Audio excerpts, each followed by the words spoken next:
Hello there, I am Eddie Jones, one of the trainers for the National Conflict Resolution Center, and today I want to share with you 3 tips that I have on how to have conversations with people that you might disagree with. Yes, we love having conversations with those that believe like we believe, think as we think, and oftentimes are from areas of life that are also the same as ours. The other day, I was having a conversation with a friend around racial equity education. And from the outside, it was a perfectly fine conversation. We both agree, have similar perspectives, and think the exact same way.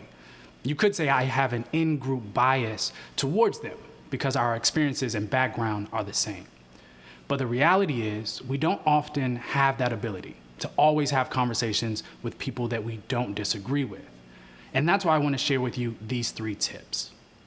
My first tip is this: to have active awareness.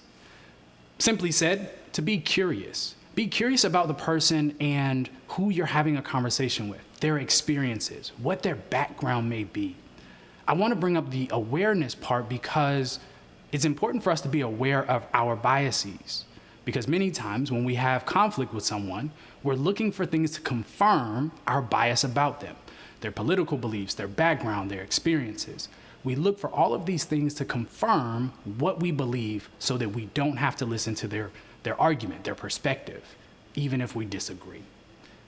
The second tip that I have for you is to respond respectfully. I say this because whenever we get heated, we get excited, I disagree with you, we want to respond in anger. More often, we listen only to respond.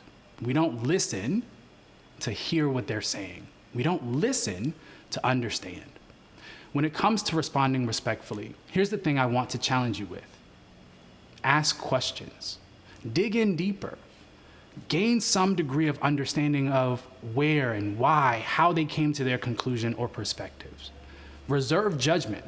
Reserve making a comment until you've had enough time to ask some open-ended questions, allowing them to speak. Then, respond respectfully. The last tip that I have for you is to troubleshoot together. What I mean by that is when you respond, use I statements, referring to yourself in the first person. Speak from an I perspective, because that way you're not accusing them. You're not blaming them. You're not saying you did this, but more importantly, saying that I believe this. I want to dig in a little bit deeper to troubleshoot together. I would like to suggest or advise to speak from a perspective of stating your interest. Why is that respective topic of interest to you? Why is it important to you and you alone? Not what others believe or what others think, but what you believe and what you think. Also state what a value is for you. I know something for me is knowledge. So it's important that when I have conflict with someone, to express that it's important for me to know their perspective, to know where they may be coming from. The other piece that I would add to troubleshoot together is being able to come to some type of resolution. It doesn't always mean that it's going to be resolved right then or right there in that moment, but creating that space to invite the other person in can help us resolve many of the conflicts that we might experience.